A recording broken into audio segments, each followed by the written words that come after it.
നമുക്കറിയാം 1 രൂപ പോലും മേടിച്ചിട്ടല്ല ചേട്ടൻ ഇത് ചെയ്യുന്ന ഒരു സർവീസ് ആയിട്ട് നമ്മുടെ നാടിനെ സെർവ് ചെയ്തുകൊണ്ടിരിക്കുകയാണ്.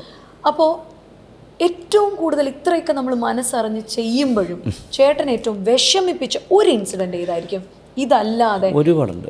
എന്നാലും ഇപ്പോഴും എനിക്ക് ഷേക്ക് ഹാൻഡ് തരാത്ത ആൾക്കാരുണ്ട്. പറഞ്ഞ ഷേക്ക് ഹാൻഡ് തരാത്ത എൻ്റെ ഷേക്ക് ഹാൻഡ് ഇങ്ങനെ തരാൻ വരുമ്പോൾ കൈ ഇങ്ങനെ നോക്കുമ്പോൾ ഇങ്ങനെയൊക്കെ ഇരിക്കുന്നു, പെട്ടെന്ന് കൈ വലിക്കുന്ന. ഇപ്പോൾ ഈ കഴിഞ്ഞ ഒരു 4 ദിവസങ്ങൾക്ക് മുന്നേ ഉണ്ടായി. അയ്യോ, ഇപ്പോൾ 4 ദിവസമല്ല, ഇപ്പോൾ 4 ദിവസം ഇപ്പോൾ ഒരാഴ്ച മുന്നേ അനിയത്തി കിടന്ന സമയത്ത് മെഡിക്കൽ കോളേജിൽ ഒരാൾ ഓടി വന്നു. കണ്ണൂരോ കോഴിക്കോടുള്ളതാണ്.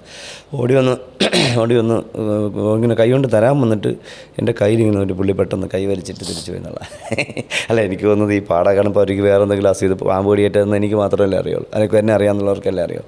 ഇത് പാമ്പ് കടിയിട്ടാണ് ഇത് കയറിയെന്നുള്ളത്. ഇത് പക്ഷേ പാമ്പ് എല്ലാവരും നോക്കുമ്പോൾ ഇതല്ല, ഈ വെള്ളപ്പാട്. ഇനി പാമ്പിനെ പിടിക്കുന്നുണ്ടോ അല്ല ആയിരിക്കുമോ ഇങ്ങനെ ഉണ്ടാകും. ഇത് പക്ഷേ പടക്കം പൊട്ടിയിട്ടാണ് ഇങ്ങനെ. മറ്റേ ഇവർ കഴിക്കാൻ ഈ പാമ്പിനെ കൈകാര്യം ചെയ്യുന്ന ആൾക്കാരുടെ ഒക്കെ ഇങ്ങനെയുള്ള പ്രശ്നങ്ങളുണ്ടാകും.